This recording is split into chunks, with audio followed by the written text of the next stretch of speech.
Hey, greetings YouTube, Performance Reviews here where I give you the review from the technician's point of view. And today I have a shark that is almost exactly a year old. It's a little less than that, and it was brought in because the roller had stopped rolling and all that deliciousness inside there, as you can see. Typical shark. Well, that was convenient. Yeah, you can just see what we're going to be dealing with here in this video. So stay tuned. If you're not familiar, I am a vacuum YouTuber. That's what we do, is just YouTube videos about vacuums. So check out our other content if you're not familiar. Hit subscribe. Let's go ahead and get started. So first of all, what needs to be addressed is the cyclone assembly. These cyclones get just full of crap, so we will have to wash that, take care of that. We'll probably just replace the filters. These ones here can be washed. But yeah, they only take so many washings and they really do lose their efficiency. This is the HEPA filter, which actually looks alright. Usually these are spent, but it might have an odor to it. Typically you replace this every 3 to 6 months. It looks like this owner's been keeping on top of that. So one thing that's kind of peculiar about this particular model is this doesn't have the lift-away feature that Shark is so well known for. The cleaner head is permanently attached. Now, I will say, I tested it before we turned on the camera, and the cleaner head works just fine. And that could stop working for a couple of reasons. One, there's no physical height adjustment, so and I see evidence of this, of it digging too far into the carpet, I could shut it down. But there could also be something stuck in here, so that's what we're going to investigate, and that's kind of what the customer is paying us for right now. And if you need one of these fixed, don't hesitate to find your local reputable vacuum shop, assuming there is somebody local and reputable to your area. We'll probably speed this up with some music, possibly not, but there are going to be a lot of screws.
We're going to go ahead and flip this over. As you can see, some of the screws were T10s. Go ahead and pull the cover off. And we have some more fun stuff in here. As you can see, yeah, we have a little motor. This hose is now crush-proof hosing. That's interesting. And micro switch. I've said this before, but sharks are really not meant to be serviced.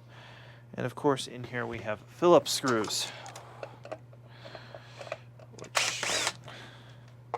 just makes this stupid to have 3 different types of screws in here. So that will pull out. You can get to that. And now you could get to the belt if you needed. These belts really don't go wrong unless there's something really wrong with the roller. And that's why we're pulling this apart, is we want to take the roller out and make sure it's clean.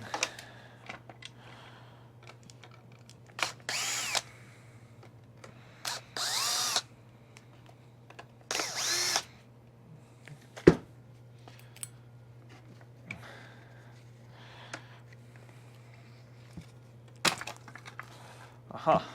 So now we've taken the roller out, and so here's the base assembly. We got all that stuff apart, and there's just more. So with this one, we have now exposed the bearing, which there's some stuff in, which we'll clean out, and we've exposed this bearing. I believe this is pressed on. Yeah, it doesn't twist off. It is pressed on. So that is one assembly. So we're going to go ahead and take the motor off that assembly as well. Get this all clean.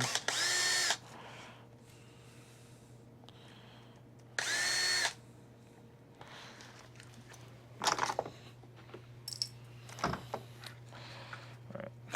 Motor, all that is good to go. And yeah, I could unwire all this, but I'm not going to. We're just going to leave that as is. Let's talk about what we got here. So we have a bearing that we can't get to clean, and we have one that you can clean. So getting these serpentine belts, this will last the life of the cleaner. Don't worry about that. And typically life of these is about a year or so, sometimes 6 months. So understand this has an expiration date. You know what you paid for this. Most of these sharks, you know, they're ultra budget. We usually consider like $500 to $700 budget. This is like $200 to $300 budget in terms of vacuum. And you know, if you're gonna buy cheap, buy cheap. There's really no reason to buy a Shark over the other cheap brands out there. So there's no way to clean this up or service this in here, which is what bothers me the most. Yeah. So I'm just going to go ahead and clean what I can up here, and when we turn the camera back on, we'll put it back together. Alright, it's a new day, and most of the stuff has been washed out. We're going to start putting this thing back together. You'll have to excuse the audio quality.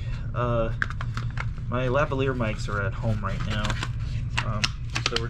but I need to get this to the customer, so we're just going to film this. And really, if you made it this far, it means you probably have one of these, and you really should be considering replacing it anyways. So let's go ahead and start putting it back together. You have a just multitude of screws. The Phillips screws all seem to go on the inside. Don't know why that's such a thing. Would have been nice if they used the same screw for everything.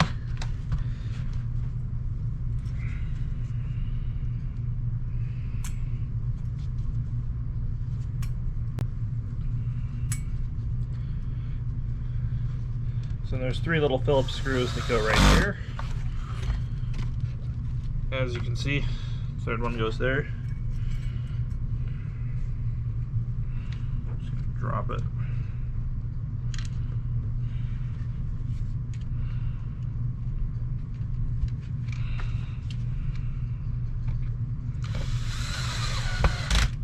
What's interesting about what I'm putting together is it's got a date stamp of 2022. But the machine has a date stamp of 24, so that's interesting that they kind of put these together in a factory and set them aside. I mean, 2 years between this molding and assembling is that's a really long time. So now when you put the motor on, you're going to see me do the belt. And these belts should not break by themselves. There should be no reason to replace this belt unless you have had like catastrophic brush roller or motor failure.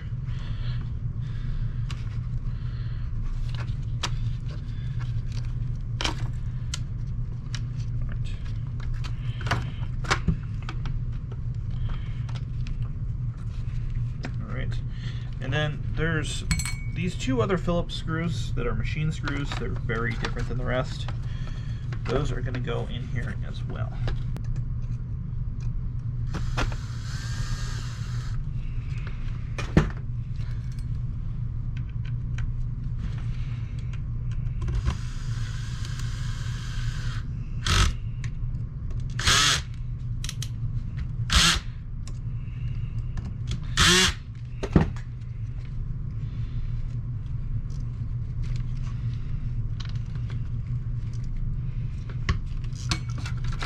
So you can see that that's all together, spins good.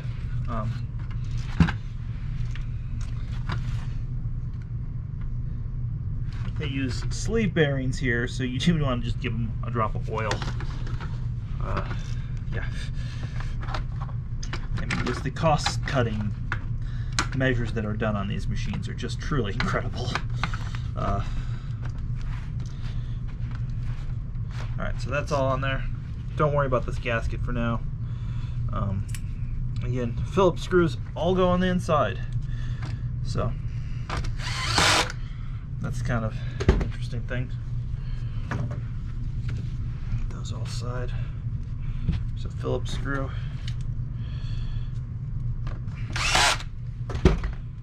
Should be one more.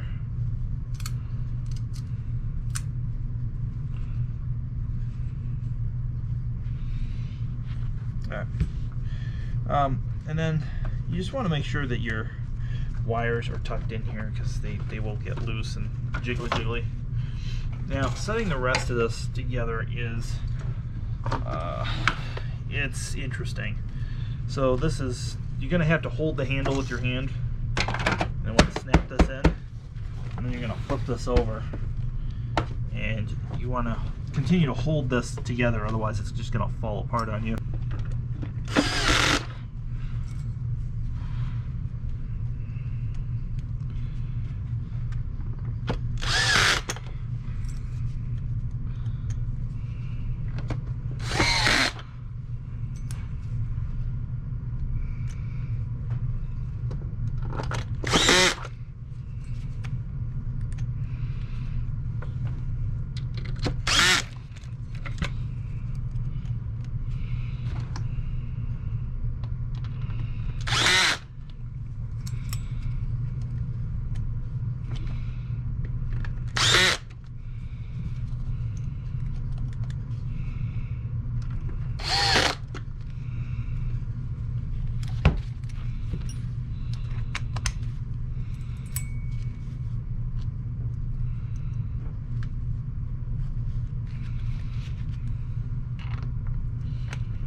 Yeah, these four little ones are just going in front.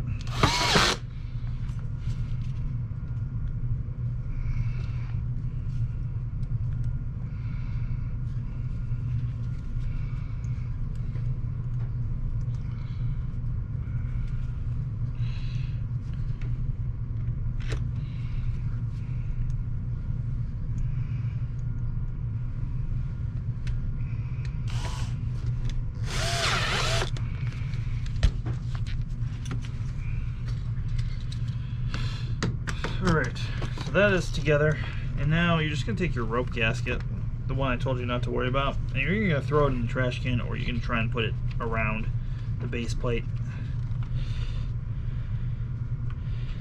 It's really more of a vibration measure than it is a suction measure, in case you're wondering.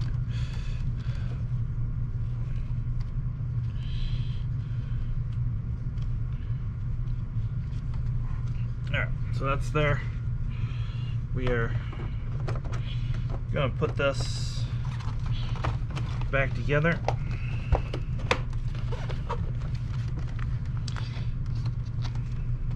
That's all going to rock on, and then you want to take a coin or a really large screwdriver. Do not use a smaller screwdriver than a number 5 or a number 6. Alright, it's time to put the rest of this all back together. And the bit assembly on this shark, it's kind of nice because it all clips in. A lot of them are riveted together, and yeah, those never really come apart for cleaning. So this one I was able to thoroughly take apart and clean. So let's snap it together. And usually one side will snap easier than the other. Yep, this does not want to go together. So we're going to give it a little bit of help. You can see that just snaps together. And it's important to keep all this stuff clean in here. The outside bin doesn't actually matter too much.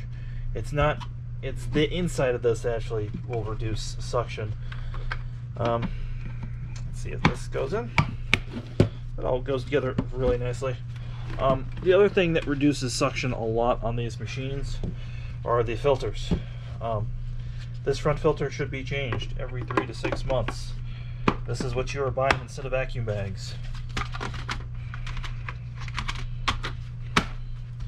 These should be rinsed out every time this bin gets full. Again, a lot of people are not going to do this maintenance, but that's what needs to be done in order for these to maintain any sort of efficiency.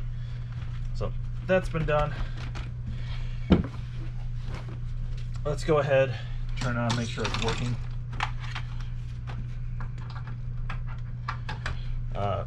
Headphone warning.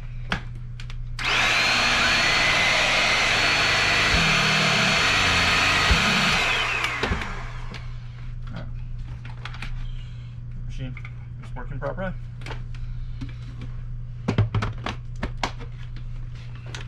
And there we go. As you can see, it's nice and clean, how it should be. Brush roller is clean. Thanks for watching. Give this video a thumbs up if it helped you. If you have a shark, I'm sorry. I'll put a playlist in the end of recommended vacuums to replace it with. And have yourself a wonderful day.